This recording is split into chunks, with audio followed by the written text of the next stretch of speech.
Good morning and welcome to day 14 of the 30-day Speaking to Camera Challenge.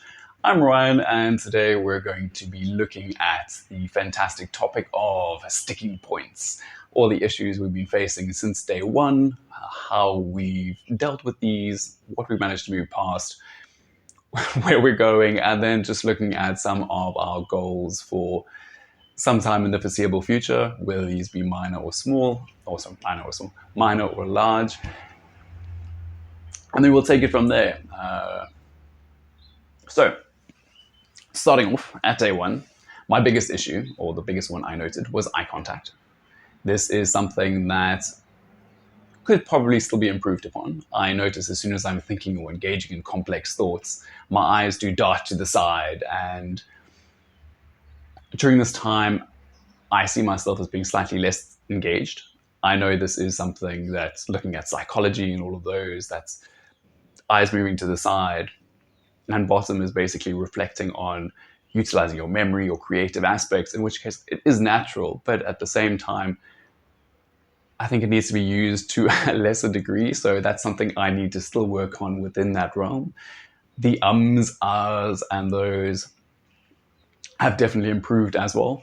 They don't seem to be popping up quite as regularly, which I think is fantastic that we've moved in that direction to a point where we've moved from that level of unconscious incompetence through to that level of conscious competence. Not necessarily getting there, but it's almost at that peak of kind of saying it's not something I need to focus on anymore. So kind of just getting over that last little hill at the moment. Speed and ability to take pauses, I think are two. I mean, the pauses is something I've grown a lot more comfortable with. Being able to say, well, there's a 2-second pause here or there while I find my thoughts, as opposed to going, to me is brilliant. So there definitely is that comfortable or comfort with silence or just a pause. The speed is something that I'm still working on. I haven't got as far as I wanted to there, but it is something I'm actively trying to engage with. I think on some level, your awareness of time internally is different from the way it's perceived outside. Because there's moments where you would take a pause, think it's been forever, and it really hasn't been when we're rewatching these videos.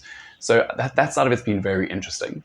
I think something that I still need to be working on is the vocal inflections, ability to change things up and down, especially when you're wanting to make a point. So that's probably something I'll be working on over the next week. We'll kind of see how that goes. Here's an fantastic. But overall, I think that's more or less where I'm at. There's obviously going to be nuances within it, and obviously appreciate anyone's feedback in terms of it. I think there's certain things that you don't really see or notice about yourself,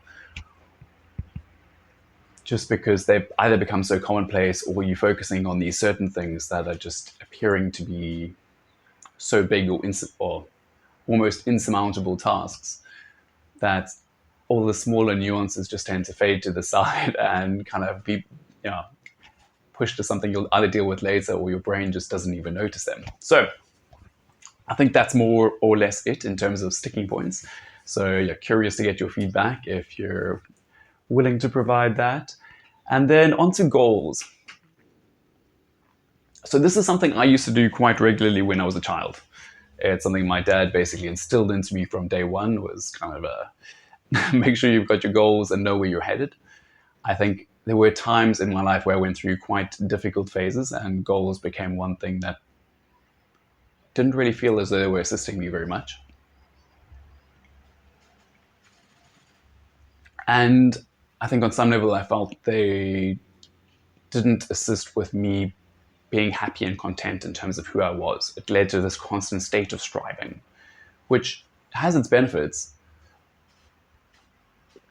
But at the same time, that constant state of striving can also lead to you never living in the moment.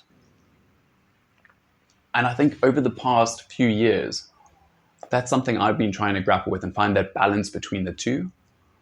I think it is one that you do need to have some goals and know where you're heading, but at the same time, sometimes that constant push deprives you of the satisfaction and ability to be completely present. As that constant state of work, work, work, work, work, work towards this, because that's a vital goal. And then you kind of get to that point and then almost find that need to constantly set something else, as opposed to just looking at those smaller successes and saying, you know what, you're doing amazingly. And it's okay. Or you're not doing amazingly, or you're going through a bit of a difficult time. So, yeah, okay, I'm going to go deviate a little bit there. So, I think the death of my friend last year did change that a little bit. I think it was one that did force me to both become more present and aware, both of the people around me and myself, just taking those moments for self reflection to really know who you are and where you were standing in terms of everything. But at the same time, making plans for the future so there was something to live for.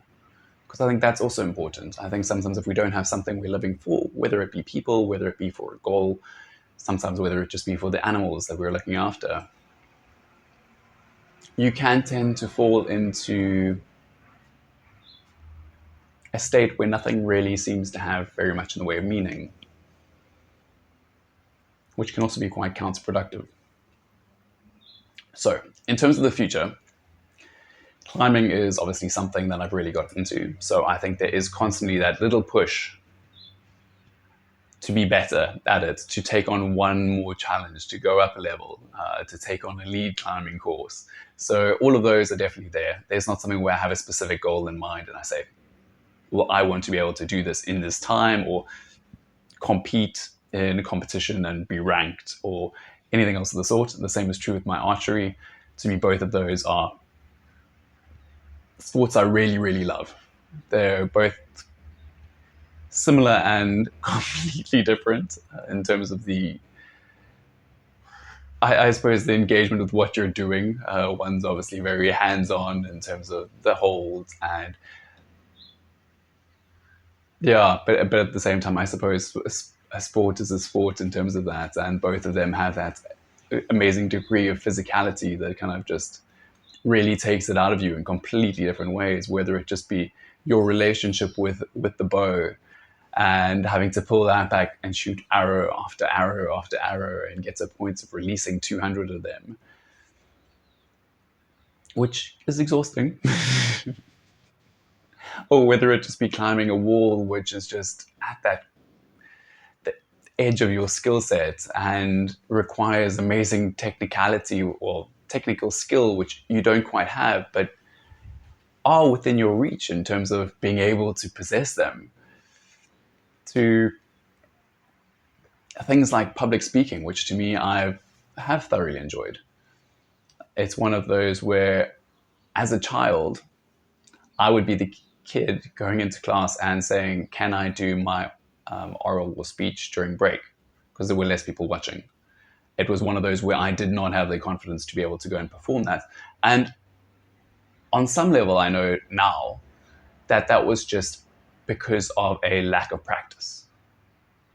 If I look at it now, if I compare it to, say, the speech I gave or the officiating that happened at my sister's wedding or the speeches I've given at weddings and the like since then, each of those has come with a huge degree of practice. So you've gone and you've basically rehearsed this time and time and time again to a point where you grow exceptionally comfortable with the material. But at the time, I think I was, this is again looking back to me as a kid, I was too shy to go and practice an oral by myself because someone might overhear it, and it didn't do me any favors. It's one of those that, if anything, it just really held you back. And the lack of practice makes the performance that much harder, which then almost makes you go doubt yourself in terms of your abilities, which further makes it harder to actually go. And you just have this almost self-fulfilling prophecy of, I'm terrible at speeches. Whereas had I, like I do now, actually gone and practiced a few times, I mean, these camera recordings are a bit of a different story, in which case everything is completely impromptu. But with that, it's to me, it's just amazing to see the difference. And I suppose with so many things, I wish past me knew what present me now knows. But this is true of any skill. So I think moving into that realm is something which I would like to be doing more. I think I recently discovered a speaker called Myron Golden, who